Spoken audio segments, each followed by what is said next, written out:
আল্লাহর নবীর বয়স তখন 12 বছর। কত বছর? চাচা আবু তালিবের সাথে ব্যবসা করার জন্য সিরিয়ায় যাচ্ছেন। কোথায়? যখন জর্দানের সীমান্তবর্তী এলাকায় গেলেন, আল্লাহর নবী একটু অসুস্থ হয়ে গেলেন। আল্লাহ নবী বললেন, ইয়া আম্মি আনা মারিয়াদুন জিদ্দান, চাচা গো আমি অসুস্থ হয়ে গেছে, আমার ভালো লাগছে না, আপনি আমাকে একটু বিশ্রাম করান। চাচা আবু তালেব বলে, ভাতিজা কোন জায়গায় তোমাকে বিশ্রাম করাবো? মরুভূমি, কোনো গাছ নাই, পালা নাই। আল্লাহ নবী বলে, চাচা ওই যে একটা গাছ দেখা যায়। বলে, ভাতিজা গাছ তো হলো মৃত গাছ। কি গাছ? ওই গাছ শুধু মৃত না, গাছের ডালপালা গুলো উড়ি পোকায় খেয়ে ফেলেছে। বুঝেন নাই? আল্লাহর পয়গম্বর বলে, চাচা আপনি আমাকে ওই মৃত গাছের নিচে নিয়েই বসান। আল্লাহ রসুলকে চাচা আবু তালেব হাত ধইরা মৃত গাছের নিচে বসানোর সাথে সাথে মৃত গাছ জীবিত হয়ে গেছে। ওই গাছ আজও পর্যন্ত আছে, নাই? দেখছেন? ওই গাছকে বলা হয় সাহাবী গাছ। কিয়ামত পর্যন্ত ওই গাছ থাকবে। এটা হলো বিশ্ব নবীর মুজিজা, ঠিক কিনা বলেন?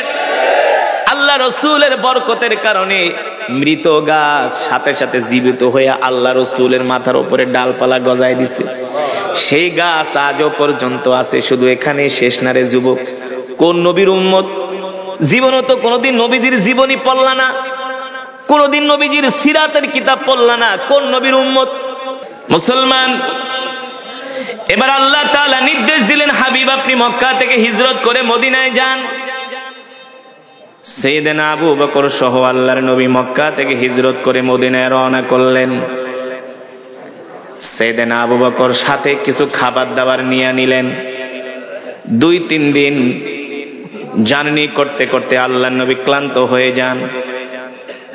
সাইয়েদনা আবু বকর বলেন, আমি দেখি আল্লাহ নবী রাহমাতুল লিল আলামিন ওই মরুভূমির রাস্তা, পাহাড়ি রাস্তা, পাথরের রাস্তা পার হয়ে হয়ে যাচ্ছেন। আল্লাহ নবী পাথরগুলোর উপরে পাড়া দিচ্ছেন, আর পাথরগুলো তুলার মতো নরম হয়ে যাচ্ছে। শুধু পাথরগুলো তুলার মতো নরম হয় না, পাথরগুলো আল্লাহর নবীকে সালাম দেয়, আসসালামু আলাইকা ইয়া রাসূলুল্লাহ। যুবক, যে নবীকে পাথর পর্যন্ত সালাম দেয়, আল্লাহ নবী ডাক দিয়া বলে, পাথর সালাম দিলা কারণ কি? পাথরগুলো বলে, গো আল্লাহর নবী কেন সালাম দিব না? আপনি শুধু মানুষের নবী না, আপনি আমাদেরও নবী। আপনি কি মনে করছেন আমরা আপনাকে চিনি নাই? আল্লাহর নবী বলে, তাহলে পাথর তোমরা তুলার মতো কেন নরম হয়ে গেল আমার পায়ের নিচে পড়ার সাথে সাথে? বলে, আপনি হলেন রাহমাতুল লিল আলামিন। আপনি শুধু মানুষের নবী না, আপনি আমাদেরও নবী। আপনি যদি শক্ত পাথরে পাড়া দেন তাহলে আপনার কষ্ট হবে। সুবহানাল্লাহ কইবেন না? এই কারণে আমরা পাথর তুলার মতো নরম হয়ে গিয়েছি। আল্লাহু আকবার। সাইয়েদনা আবু বকর বলে, গাছগুলো দেখে আল্লাহর নবীকে সালাম দেয়। আল্লাহর নবী ডাক দিয়া বলে, গাছ সালাম দিলা কারণ কি? বলে, কেন সালাম দিব না? আপনি শুধু মানুষের নবী না, আপনি আমাদেরও নবী। আকাশের মেঘমালা আল্লাহর নবীকে ছায়া দেয়। আল্লাহু আকবার। সাআতিশ শাজারু নাতাকাল হাজারু শাক্কাল কমারু বিইশারাতিহি। আল্লাহু আকবার। ইমামুল আম্বিয়া, সাইয়্যিদুল মুরসালিন, খাতামুন নবিয়্যিন, যেই নবীর জন্য কুল কায়নাত পাগল, ঠিক কিনা বলেন? যেই নবীর জন্য গাছ পাগল, যেই নবীর জন্য মাছ পাগল, যেই নবীর জন্য সারা পৃথিবী পাগল, যেই নবীর জন্য কুল কায়নাত পাগল, ওই নবীকেও দ্বীনের জন্য রক্ত দিতে হয়েছে। আর তুমি আমি কি মুসলমান হয়ে গেছি? নামাজের কোনো ঠিক নাই, রোজার কোনো ঠিক নাই, দ্বীন ধর্মের কোনো ঠিক নাই। আল্লাহ তাআলা হাসরের ময়দানে প্রত্যেকটা মানুষকে ধরবে। প্রত্যেকটা মানুষের কাছে আল্লাহ তাআলা তার দায়িত্ব সম্বন্ধে জিজ্ঞেস করবেন। আল্লাহ তাআলা প্রত্যেকটা মানুষকে আল্লাহ তাআলা দায়িত্ব দিয়া দুনিয়াতে পাঠাইছে। আপনি আমি যদি সেই দায়িত্ব পালন না করি তাহলে আল্লাহর আদালতে সেই দিন আমাদেরকে জবাব দিতে হবে, ঠিক কিনা বলেন? আর আল্লাহর আদালতে আমাদের জবাব দেওয়ার কোনো ভাষা থাকবে না। থাকবে? এবার আসেন মুসলমান, বিশ্বনবী সাইয়েদনা আবু বকর বলেন, আমি আল্লাহর নবীকে নিয়ে মক্কার থেকে মদিনার দিকে যাচ্ছি। 3-4 দিন সফর করার পরে আল্লাহর নবী ক্লান্ত হয়ে গেলেন, ক্ষুধার্ত হয়ে গেলেন। জিজ্ঞেস করলেন, আনা আতশানুন জিদ্দান ইয়া আবা বকর, আবু বকর আমি ক্লান্ত পরিশ্রান্ত, আপনার কাছে কোনো খাবার দাবার আছে কিনা? সাইয়েদনা আবু বকর বলল, গো আল্লাহর নবী আমার কাছে কোনো খাবার নাই, যা ছিল শেষ হয়ে গেছে। সাইয়েদনা আবু বকর বলেন, আল্লাহর নবী আমার কাছে খাবার চেয়েছেন, আমি নবীকে খাবার দিতে পারি না, এর চাইতে কষ্ট আমার কাছে আর কিছু হতে পারে না। অথচ এই আবু বকর সে আবু বকর, আল্লাহ নবী শুধু বলেছেন আবু বকর যুদ্ধের ময়দানে যেতে হবে, অস্ত্র শস্ত্র কিনবো, টাকা পয়সা যা আসে নিয়ে আসেন। সাইয়েদনা আবু বকর বাড়িতে যায়া লবণের বাটিটা পর্যন্ত আল্লাহর নবীর সামনে হাজির করেছে, লুসনিটা পর্যন্ত আল্লাহর নবীর কদমে হাজির করেছে, লুসনি লবণের বাটি। আল্লাহ রাব্বুল আলামিনের হাবিব জিজ্ঞেস করে, আবু বকর সব নিয়ে আসছেন, কিছু কি বাড়িতে রাইখা আসেন নাই? ওগো আল্লাহর নবী যা ছিল লবণের বাটিটা পর্যন্ত নিয়ে আসছি, কিচ্ছু রাইখা আসি নাই। তাহলে বাড়িতে কি রেখে এসেছেন? সাইয়েদনা আবু বকর বলেন, বাড়িতে আল্লাহর রাসূলকে রেখে এসেছি, আল্লাহর রাসূলকে রেখে এসেছি। সেই আবু বকরের কাছে আল্লাহর নবী খাবার চেয়েছেন। সাইয়েদনা আবু বকর বলে, আমার কাছে কোনো খাবার দাবার নাই, সব শেষ হয়ে গেছে। আল্লাহ নবী বলে, আবু বকর পানিও কি নাই? বলে, পানিও শেষ হয়ে গেছে। কত কষ্ট করেছেন নবী। মক্কা থেকে মদিনার দূরত্ব হলো বর্তমানে 550 কিলোমিটার, কিন্তু 1450 বছর আগে 550 হবে না, তখন হবে 1500 কিলোমিটার। কারণ ওই সময় তো আধুনিক রাস্তাঘাট ছিল, পাহাড়ি পথ, মরুভূমির পথ, আঁকাবাঁকা পথ, জঙ্গল পাড়ি দিয়া যেতে হয়েছে মক্কা থেকে মদিনায়। বর্তমানের বিজ্ঞানীরা গবেষণা করে যে 1500 বছর আগে আল্লাহর পয়গম্বর মুহাম্মদ সাল্লাল্লাহু আলাইহি সাল্লাম কিভাবে হিজরত করলেন তাদের মাথায় আসে না। কিভাবে আসবে? তিনি তো রাহমাতুল লিল আলামিন, ঠিক কিনা বলেন? এবার আল্লাহর নবী সাইয়েদনা আবু বকরকে ডাক দিয়া বলে, আবু বকর দেখেন তো আশেপাশে কোনো বাড়ি ঘর দেখা যায় কিনা, ভালো করে খেয়াল করেন, নাইলে ঘটনাটা বুঝবেন না। আল্লাহর পয়গম্বর বলে, আবু বকর দেখেন তো আশেপাশে বাড়িঘর দেখা যায় কিনা। সাইয়েদনা আবু বকর বলেন, শত শত কিলোমিটার রাস্তা, মরুভূমি, পাহাড়ি পথ, এখানে আবার বাড়িঘর আসবে কোথায়? এখানে তো কোনো জীব জন্তুও থাকে না, এমন গহীন অরণ্য। আল্লাহর নবী বাড়িঘরের কথা বলল, বুঝলাম না। সাইয়েদনা আবু বকর চিন্তায় পড়ে গেছেন।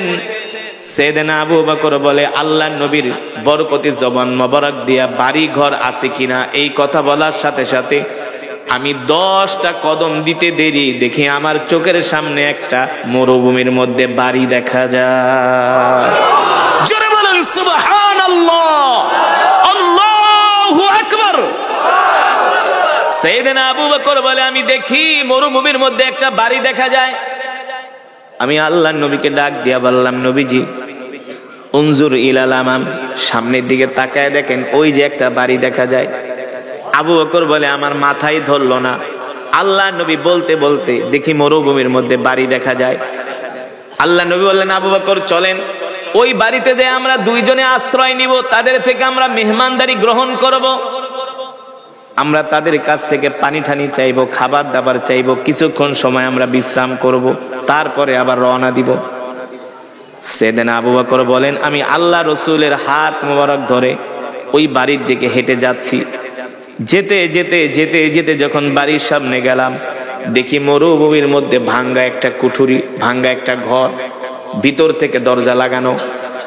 আল্লাহ নবী বলে, আবু বকর যান ঘরের দরজায় নক করেন। আমি যে ঘরের দরজায় নক করলাম, ইফতাহিল বাব, কে ঘরের দরজা খোলো। একবার, দুইবার, তিনবার বলার পরে কেউ কোনো সাড়া দেয় না। চতুর্থবারের সময় ঘর থেকে আওয়াজ আসলো, কে গো তোমরা, কোত্থেকে আসছো, কি তোমাদের পরিচয়? সাইয়েদনা আবু বকর বলে, জিতু মিনাল মক্কা ইলাল মদিনা, আমরা মক্কা থেকে আসছি দুইজন মানুষ। জিনা মিনাল মক্কা ইলাল মদিনা, আমরা দুইজন মানুষ মক্কা থেকে আসছি, আমরা মদিনায় যাব, আমরা দুইজন মুসাফির, আমরা দুইজন। তো তোমরা মুসাফির হলে আমার বাড়িতে কেন আসছো? সাইয়েদনা আবু বকর বলে, শোনো আমরা আসছি তোমার বাড়িতে কিছুক্ষণ আমরা আশ্রয় গ্রহণ করতে চাচ্ছি, কিছুক্ষণ বিশ্রাম নিব। বলে তোমরা বিশ্রাম নিবা ভালো কথা, আমার বাড়িতে তো আমার স্বামী নাই, আমি তো একা মহিলা ঘরের মধ্যে। আমার নাম হলো উম্মে মাবাদ, আমার স্বামীর নাম হলো আবু মাবাদ। আমার স্বামী বকরি চড়ানোর জন্য মাঠে গেছে, সে বিকাল বেলা বাড়িতে আসবে। তো তোমরা দুইজন মেহমান আসছো, আমি তোমাদের কি খেদমত করব? সাইয়েদনা আবু বকর বলে যদি কোনো খাবার দাবার থাকে একটু দাও। বলে শোনো, আমরা এতটাই নিঃস্ব মানুষ, গরিব মানুষ, আমাদের ঘরে কোনো খাবার নাই।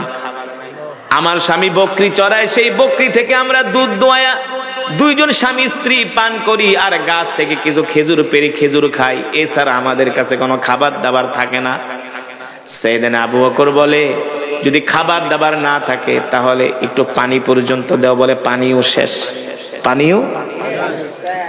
আল্লাহর নবী বলেন আবু বকর খাবারও নাই পানিও নাই। বলে না। হঠাৎ করে আল্লাহর নবী দেখেন উম্মে মাবাদের ঘরের সামনে একটা বকরি বাঁধা। কি বাঁধা? একটা বকরি বাঁধা। আল্লাহর নবী ডাক দিয়া বলেন আবু বকর, আপনি উম্মে মাবাদ থেকে অনুমতি নেন, ওর ঘরে যেহেতু খাবারও নাই পানিও নাই, আমরা ওই বকরি থেকে একটু দুধ দোয়া দুইজনে তৃষ্ণা নিবারণ করি। সাইয়েদনা আবু বকর বলল উম্মে মাবাদ, ইয়া উখতি, তোমার ঘরের সামনে একটা বকরি বাঁধা আছে, যদি অনুমতি দাও আমরা ওই বকরি থেকে দুধ দোয়া দুইজনে পান করি। ঘর থেকে উম্মে মাবাদ বলে পথিক, জানো না আমার ঘরের সামনে যে বকরি বাঁধা আছে, এই বকরিটা হলো অসুস্থ বকরি, হাঁটতে চলতে পারে না, দুধ দিবে কোত্থেকে? ওই হাঁটতে চলতে পারে না, এই কারণে আমার স্বামী ওকে ঘাস খাওয়ানোর জন্য মাঠেও নিয়ে যেতে পারে না। আল্লাহর নবী বলে আবু বকর, আপনি শুধু উম্মে মাবাদ থেকে অনুমতি নেন, অসুস্থ বকরি থেকে দুধ দোয়ানোর দায়িত্ব আমার। আর জোরে বলেন সুবহানাল্লাহ। সাইয়েদনা আবু বকর বিশ্বাস করেন আল্লাহর নবীর জবান মোবারক দিয়া যেহেতু এই কথা বলেছে, অসুস্থ বকরি থেকে অবশ্যই দুধ। সাইয়েদনা আবু বকর বলে উম্মে মাবাদ অনুমতি দাও, অনুমতি দাও। মহিলা মানুষ, অসুস্থ বকরি দুধ দেয় না। আল্লাহর নবী বলে আবু বকর আপনি শুধু অনুমতি আনেন। একবার দুইবার তিনবার বলার পরে মহিলা রাগ কইরা কয় যাও, পারলে দুধ দোয়ায় খাও, আমার কোনো আফসোস নাই। এবার আল্লাহর নবী বলে আবু বকর দুধ যে রাখবো পাত্র পাবো কোথায়? উম্মে মাবাদ থেকে একটা পাত্র চাই আনেন। আবু বকর বলেন, সাইয়েদনা আবু বকর বলে উম্মে মাবাদ একটা পাত্র দাও। উম্মে মাবাদ ঘর থেকে একটা সাগীরুন, একটা ছোট পাত্র দিছে। আল্লাহর নবী বলে আবু বকর গো, এত ছোট পাত্রে হবে না, বড় পাত্র লাগবে। ওই মহিলা আরো রাগ করছে, কয় তোমরা আমার সাথে মজা করো না? একে বলছি অসুস্থ বকরি, দুধ দেয় না, হাঁটতে পারে না, চলতে পারে না, দিছি ছোট পাত্র, বলে ছোট পাত্রে হবে না, বড় পাত্র লাগবে। বুঝলাম না, আমার কথা কি তোমরা বিশ্বাস করো না? সাইয়েদনা আবু বকর বলে উম্মে মাবাদ যেটা বলছি সেটা করো, বড় একটা পাত্র দাও। এবার মহিলা রাগ কইরা বড় একটা পাত্র ঘরের থেকে কয় নাও। ঘরের থেকে দিয়া কয় দেখি তো আমার বাড়িতে কে দুইজন মেহমান আসছে, আমার দেখার তো দরকার আছে না? উম্মে মাবাদ বলে ওয়াল্লাহি রব্বিল কাবা, রবের কাবার কসম খায়া বলি, আমি যখন ঘরের দরজাটা একটু ফাঁকা করে বাইরের দিকে তাকাইলাম, আমার চোখের নজর যায়া আল্লাহর নবী যুবক মুহাম্মদ সাল্লাল্লাহু আলাইহি সাল্লামের দিকে পড়লো।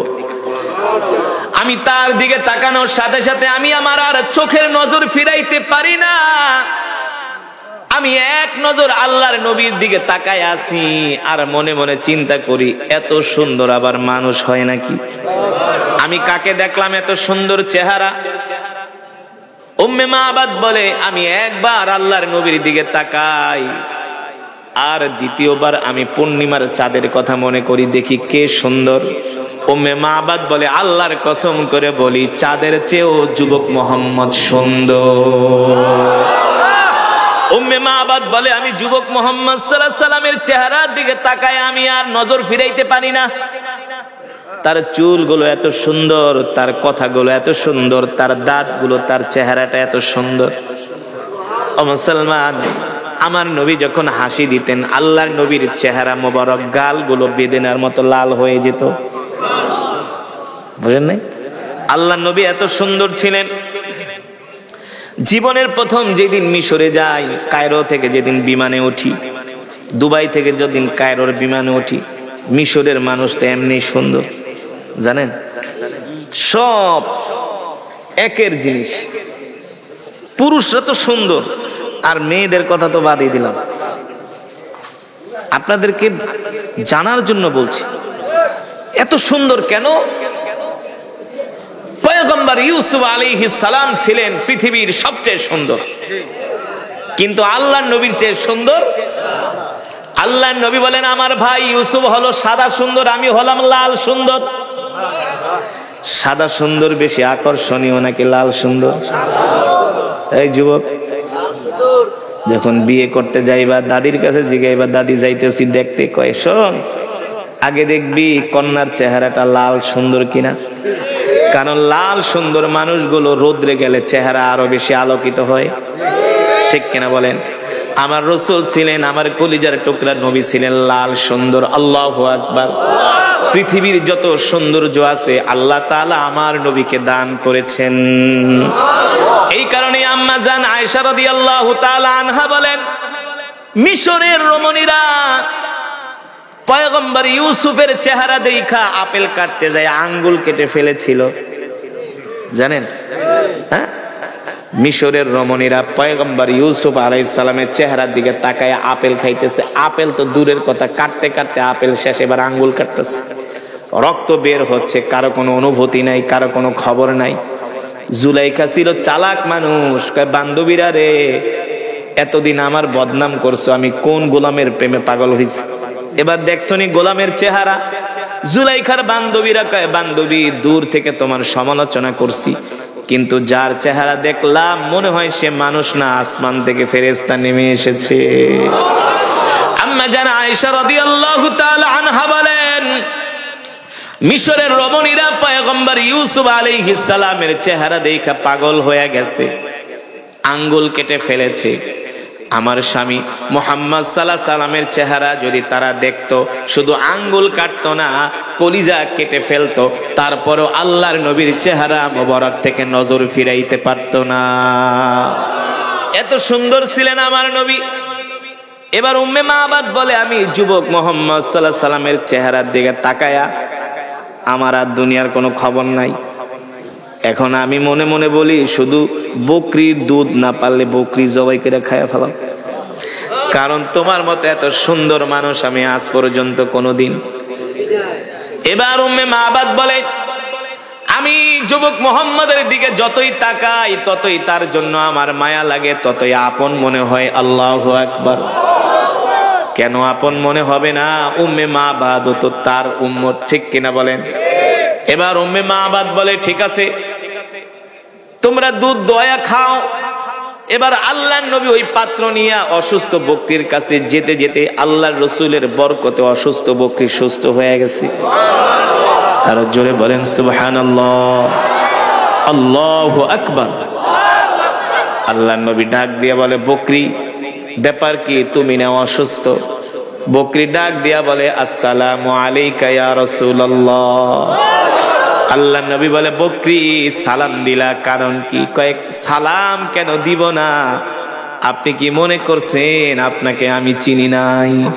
আপনি শুধু মানুষের নবী না, আপনি আমারও নবী।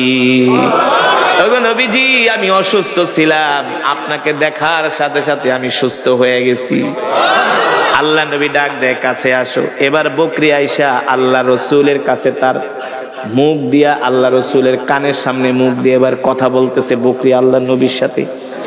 উম্মে মাবাদ বলে, আমি ঘর থেকে দেখতেছি বকরির চোখ দিয়া পানি বের হচ্ছে।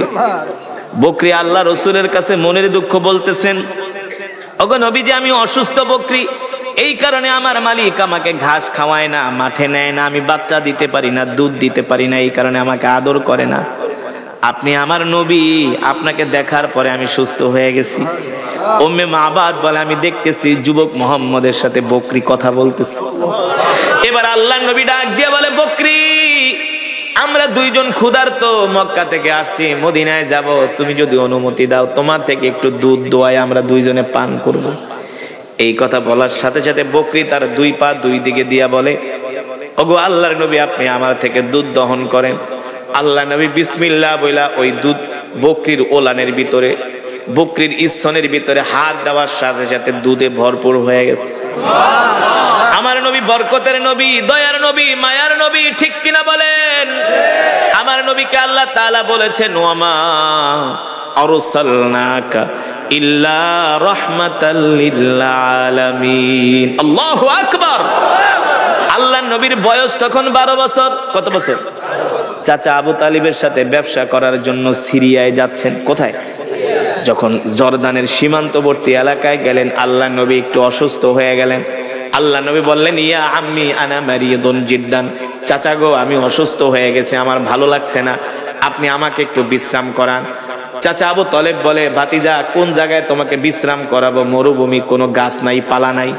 আল্লাহ নবী বলে, চাচা ওই যে একটা গাছ দেখা যায়। বলে, ভাতিজা গাছ তো হলো মৃত গাছ। কি গাছ? ওই গাছ শুধু মৃত না, গাছের ডালপালা গুলো উড়ি পোকায় খেয়ে ফেলেছে। বুঝেন নাই? আল্লাহর পয়গম্বর বলে, চাচা আপনি আমাকে ওই মৃত গাছের নিচে নিয়েই বসান।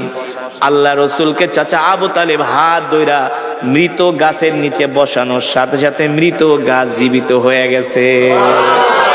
ওই গাছ আজও পর্যন্ত আছে। নাই? দেখছেন? ওই গাছকে বলা হয় সাহাবী গাছ। কিয়ামত পর্যন্ত ওই গাছ থাকবে। এটা হলো বিশ্ব নবীর মুজিজা, ঠিক কিনা বলেন? আল্লাহ রসুলের বরকতের কারণে মৃত গাছ সাথে সাথে জীবিত হয়ে আল্লাহ রসুলের মাথার উপরে ডালপালা গজায় দিছে।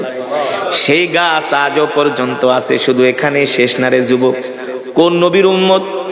জীবনও তো কোনদিন নবীজির জীবনী পড়লা না, কোনদিন নবীজির সিরাতের কিতাব পড়লা না। কোন নবীর উম্মত? জীবনী পড়ো অমক বন্দ্যোপাধ্যায়, চট্টোপাধ্যায়, চ্যাটার্জি, ব্যানার্জি, রবীন্দ্রনাথের, যাদের চরিত্রের কোনো ঠিক নাই।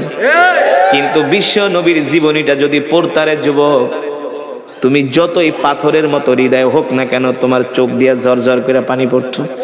তুমি কোন নবীর উম্মত রে যুবক তুমি জানো না? তোমার নবী হলেন রহমাতুল লিল আলামিন, ইমামুল আম্বিয়া, সকল নবীদের ইমাম, সাইয়্যিদুল মুরসালিন, সকল নবীদের সরদার, খাতামুন নবিয়্যিন, যে নবীর পরে আর কোন নবী আসবে না। আমরা সেই নবীর উম্মত। খুশি নাকি বেজার? জোরে বলি, খুশি নাকি বেজার? এবার আসো যুবক, আল্লাহ নবী ওই বকরির স্তনে হাত দিয়ে এবার দুধ কি করছেন? আমার নবী এমন নবী যে দুধ দোয়াইতে পারে। আমার নবী একদিকে ছিলেন ব্যবসায়ী। কি ছিলেন? আমার নবী একদিকে ছিলেন ব্যবসায়ী, আর একদিকে আমার নবী সব কাজ করতেন। এমনকি আম্মা জান আয়েশাকেও খাবার দাবারের সময় সহযোগিতা করতেন না। আর আমরা তো ঘরওয়ালিকে কোনো হেল্প করতে চাই না। কাই তোর কাম করে দেবো, তোর বিয়া করে আনছি না, তোর কাম তুই করবি না। না, এটা রাসূলের চরিত্র না। আমার নবী একদিকে ছিলেন রাষ্ট্রপ্রধান। কথা কেনা? কি ছিলেন নাকি? আমার নবী ছিলেন একদিকে রাষ্ট্রপ্রধান, আর একদিকে ছিলেন যুদ্ধের ময়দানে বীর সেনানী, সেনা প্রধান, যুদ্ধের নেতৃত্ব দিয়েছেন। আর একদিকে ছিলেন সবচেয়ে বড় বিজনেসম্যান, সবচেয়ে বড় ব্যবসায়ী। কি? সবচেয়ে বড় ব্যবসায়ী। মোল্লাদের গায়ে লাগে না, না? মনে করে হুজুরা কিছুই জানে না, আলেমরা সব জানে।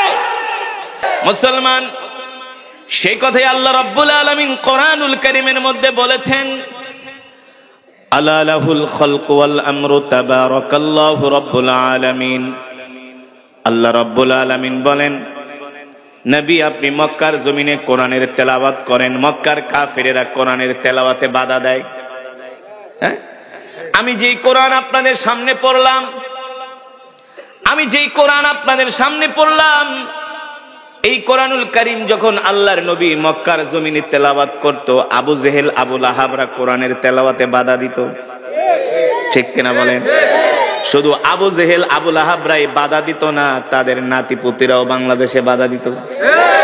আজকে কোথায় গেল তারা? তারা তো বলেছিল 2040 সাল 41 সাল পর্যন্ত ক্ষমতায় থাকবে, কেউ তো বলেছিল আজীবন।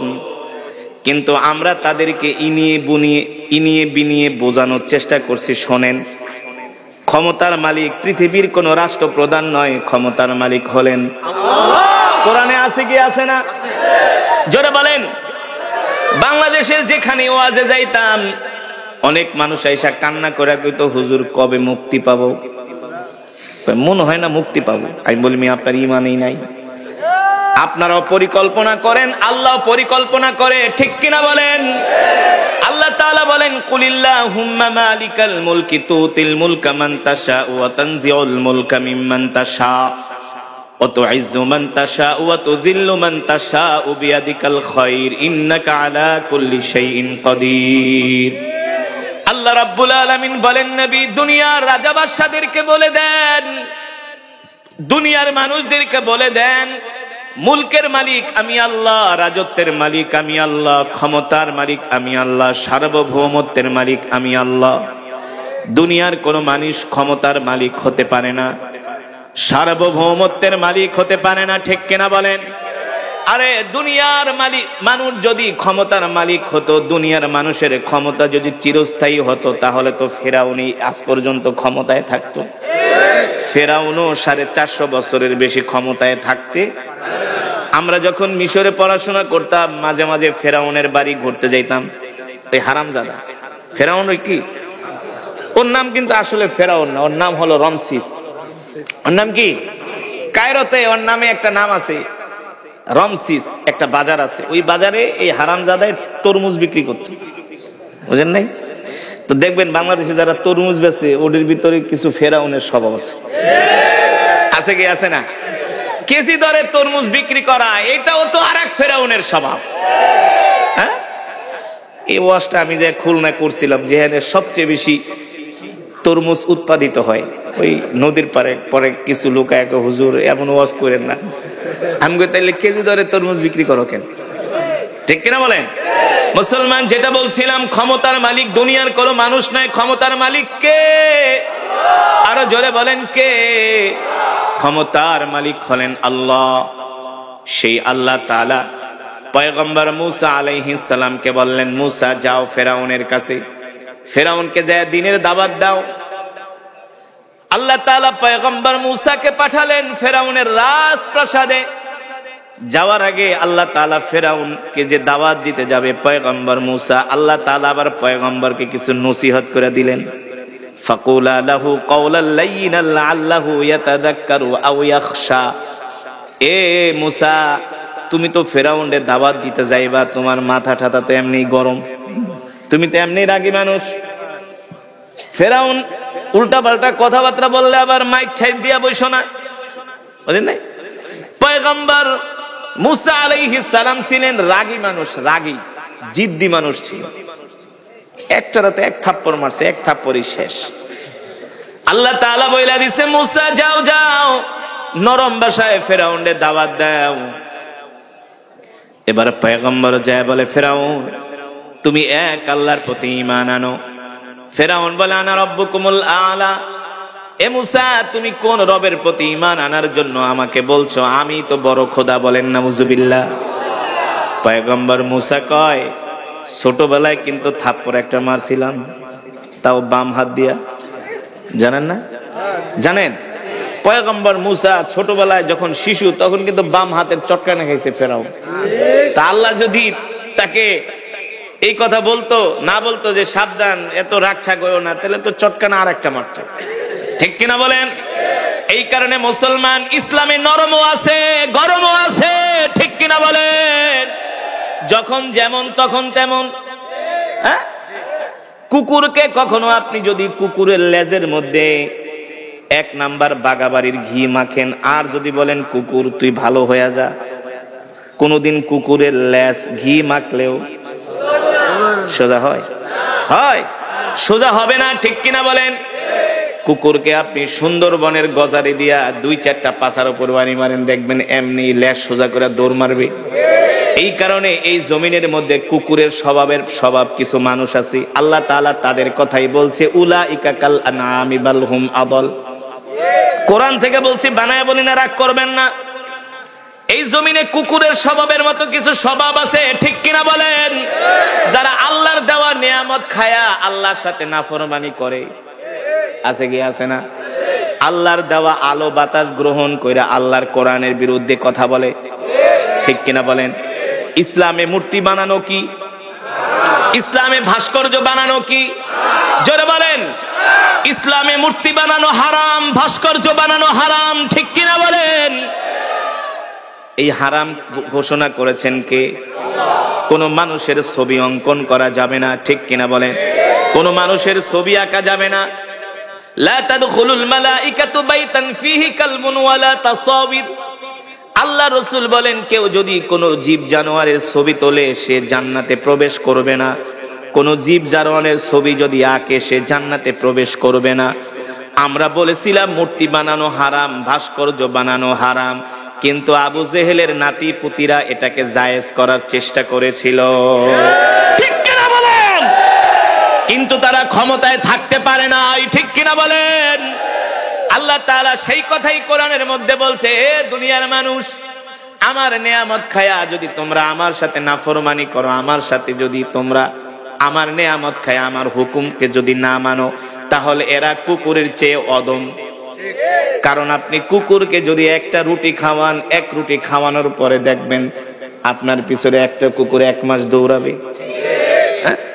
আমি মাঝে মাঝে ওয়াজ কইরা বাসায় যাই, তো আমার এলাকায় কিছু কুকুর আছে, ওগুলারে মাঝে মাঝে রুটি কিনা খাওয়াই। তা আমার বাসার গলির সামনে 10-15 টাকা দাঁড়ায় থাকে আমাকে অভ্যর্থনা জানানোর জন্য। আমি বাসায় যাই, তো আশেপাশের কিছু কুকুর আসে আমার দিকে খাও খাও করতে, আর ওই 12টা আবার আমার প্রোটেকশন দেখে, এটা আমাদের বস, প্রতিদিন রুটি খাওয়ায়। শুধু আমি না মুসলমান, আল্লাহ কুকুরের কথা কেন বললেন? আপনি আল্লাহর দেওয়া নিয়ামত খায়া আল্লাহর হুকুম মানেন না, নামাজ পড়েন না, রোজা রাখেন না, সারাদিন খান গাঁজা, সারাদিন খান সিগারেট, দোকানে বয়া বয়া বাংলা সিনেমা দেখেন আর দাঁত বেটকায়া হাসেন, অথচ দোকানের থেকে মাত্র 20 হাত দূরে মসজিদ, মসজিদে মুসল্লি নাই, আর চায়ের দোকানে বাংলা সিনেমা দেখুন না মুসলমানের না, বরিশালের মানুষ আরে না দেখে ও কয় কি, ও মুসলমান, আল্লাহ তাআলা এই সমস্ত মানুষদের কথাই বলছেন, উলাইকা কাল আনআমি বাল হুম আদল। এই জমিনে কিছু মানুষ আছে যারা কুকুরের চেয়ে নিকৃষ্ট, আল্লাহর দেওয়ার নিয়ামত খায় আল্লাহর সাথে নাফরমানি করে, ঠিক কিনা বলেন? যে কথা আমি বলছিলাম, আল্লাহর নবী, বিশ্ব নবী, ইমামুল আম্বিয়া, সাইয়্যিদুল মুরসালিন, খাতামুন নবীন, আল্লাহর নবী এই কোরআন মক্কার জমিনে তেলাওয়াত করতেন, আর মক্কার কাফেররা কোরআন তেলাওয়াতে বাধা দিত। যুগে যুগে ইতিহাস বলে, যারা এই কোরআনের বিরুদ্ধে অবস্থান নিয়েছে, আল্লাহ কোনো না কোনো ভাবে তাদেরকে লাঞ্ছিত করেছে, ঠিক কিনা বলেন? এই কথা ওরা বুঝতে চায় নাই। মাহফিলের স্টেজে আইসা আলেমদেরকে হেনস্থা করছে, আলেমদের জামায় কালার ধরছে, আলেমদেরকে বিশ্রী ভাষায় গালাগালি করছে, ঠিক কিনা বলেন? যারা এহেন কাজ করছে, বাংলাদেশের ইতিহাসে তাদের যেমন ভাবে পতন হয়েছে এমন পতন আজ পর্যন্ত হয়েছে। কিন্তু যারা তাদের পথ অনুসরণ করবে তাদের অবস্থাও একই হবে, কারণ এই ক্ষমতার মালিক, রাজত্বের মালিক, সার্বভৌমত্বের মালিক আল্লাহু আকবার। বিশ্বনবীকে আল্লাহ তাআলা কোরআন দিয়া মক্কার জমিনে পাঠাইলেন, আর বললেন, নবী, ইন্না আনজালনা ইলাইকা যিকরা লিতুবাইয়িনা লিন-নাস। নবী গো, আমি আল্লাহ আপনাকে যে কোরআন দিয়েছি হাবিব, এই কোরআন দিয়ে আপনি মক্কার কাফেরদেরকে দাওয়াত দেন। মক্কার কাফেররা আল্লাহর নবীর কোরআনের দাওয়াত গ্রহণ করলো না। এমন কোন নির্যাতন নাই, জুলুম নাই, অত্যাচার নাই আমার নবীর উপরে মক্কার কাফেররা করে নাই। ঠিক কিনা বলেন? মক্কার কাফেররা আমার নবীকে মিথ্যাবাদী বলে গালি দিয়েছে, অথচ আমার আল্লাহ কোরআনের ভিতরে বলছেন ওয়া মা আরসালনাকা ইল্লা রাহমাতাল লিল আলামিন। এ যুবক, মক্কার কাফেররা আমার নবীকে বলছে জাদুকর, আর আল্লাহ তাআলা বলছেন নবী আপনি হলেন রহমত, আপনি হলেন বরকত। সুবহানাল্লাহ বলেন। মক্কার কাফেররা আমার নবীকে বলছে নির্বংশ, আল্লাহ তাআলা বলে ইন্না আতাইনাকাল কাউসার ফাসাল্লি লিরাব্বিকা ওয়ানহার ইন্না শানিআকা হুয়াল আবতার। নবী গো, আপনি নির্বংশ না, আপনি হলেন কাউসারের মালিক। আমি আল্লাহ আপনাকে কাউসারের মালিক বানায় দিলাম। আর আপনাকে যারা নির্বংশ বলছে, আমি আল্লাহ ওদের 14 গোষ্ঠীকে নির্বংশ করে দিলাম। আপনারাই দেখেন আজ পর্যন্ত কোন কাফেরের নাম আবু জেহেল শুনছেন নাকি? আপনার বাপ দাদার ভিটা থেকে যদি আপনাকে উচ্ছেদ করে আপনি কি করবেন? আপনাদেরকে যদি বলা হয় এই বামরাইল ছেড়ে চলে যাবি, কি করবেন? জীবন দিয়া দিবেন না? কোবাইবেন বলতেছেন। কিন্তু আমার নবীকে মক্কার কাফেররা মক্কা থেকে বের করে দিছে, নিজের মাতৃভূমি ছাড়া করেছে, বাপ দাদার ভিটা ছাড়া করেছে। নবীর উপরে এমন অত্যাচার, নির্যাতন, জুলুম মক্কার কাফেররা শুরু করে দিছে। শেষ পর্যন্ত আল্লাহ তাআলা বললেন হাবিব আপনি আর মক্কায় থাকবেন না, আপনি মক্কা থেকে হিজরত করে মদিনায় চলে যাবেন। এই দ্বীনের জন্য, ইসলামের জন্য, আল্লাহর কোরআনের জন্য শেষ পর্যন্ত নবী মক্কায়ও থাকতে পারলেন না। আর যুবক, তুমি আমি মুসলমান, তুমি আমি আল্লাহর দ্বীনের জন্য, কোরআনের জন্য কতটুকুন স্যাক্রিফাইস করছি? তোমার আমার কতটুকুন কোরবানি, কতটুকুন কন্ট্রিবিউশন, আমরা কতটুকুন আল্লাহর জমিনে দ্বীন কায়েমের জন্য রক্ত ঝরাইছি? কথা কয় না? আল্লাহর জমিনে দ্বীন কায়েমের জন্য, কোরআনের আইন প্রতিষ্ঠা করার জন্য আমরা কতটুকুন রক্ত দিছি? আল্লাহর কাছে জবাব দিতে হবে কি হবে না? জোরে বলেন। অথচ যুবক, যেই নবী হলেন রহমাতুল লিল আলামিন, যেই নবীর শরীর মোবারকে মশা মাছি বসা ছিল হারাম, ওই নবী কোরআনের কথা বলার কারণে আল্লাহর নবীর শরীরকে পাথর মেরে রক্তাক্ত করা হয়েছে। কেমন রক্তাক্ত করা হয়েছে জানেননি? কেমন রক্তাক্ত করা হয়েছে? আম্মা জান আয়েশা রাদিয়াল্লাহু তাআলা আনহা, আল্লাহর নবী একদিন জামা মোবারক খুললেন, দেখে চালন ছিলেন, চালনের চালনির মতো আল্লাহর নবীর পুরা শরীরের ভিতরে দাগ আর দাগ, 1 ইঞ্চি জায়গাও বাকি নাই আল্লাহ রসুলের শরীরের মধ্যে দাগ। আম্মা জান আয়েশা বলেন গো আল্লাহর নবী, ছোটবেলায় কি আপনার বসন্ত হয়েছিল নাকি?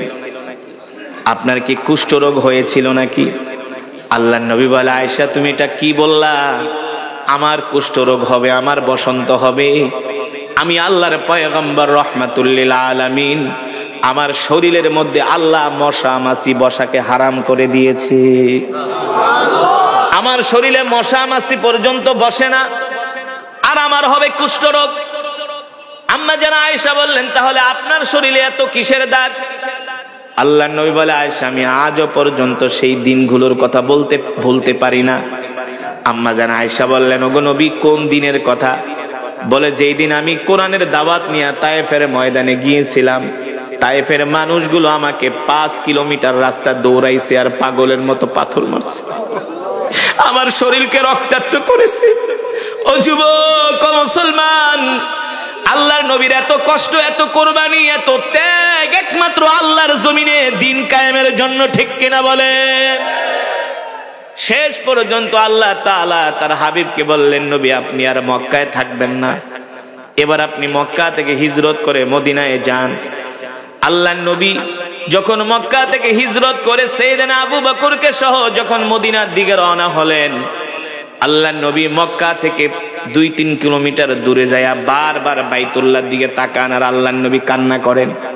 নিজের মাতৃভূমি ছেড়ে যেতে মন চায় না, নিজের বাপ দাদার ভিটা কেউ ছাড়তে চায় না, কিন্তু আল্লাহর নবী দ্বীনের জন্য, ইসলামের জন্য ছেড়েছেন। ও যুবক, এই কারণে আল্লাহর নবী হাসরের ময়দানে প্রত্যেকটা যুবককে ধরবেন, প্রত্যেকটা মুসলমানকে ধরবেন যে আমি আল্লাহর দ্বীনের জন্য জান দিছি, মাল দিছি, রক্ত দিছি, পাথর খাইছি, তোরা আমার উম্মত হইয়া কি করছস? ঠিক কিনা বলেন? তোরা আমার উম্মত হইয়া কি করছস?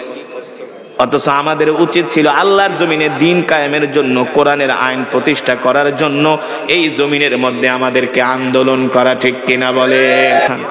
হাত সোজা করেন, সোজা করেন, ইমানদারের মতো, মুনাফিকের মতো না। হাত সোজা করেন, এমনি নাড়ান, নাড়ান, বলেন আল্লাহ, জোরে বলুন আল্লাহ।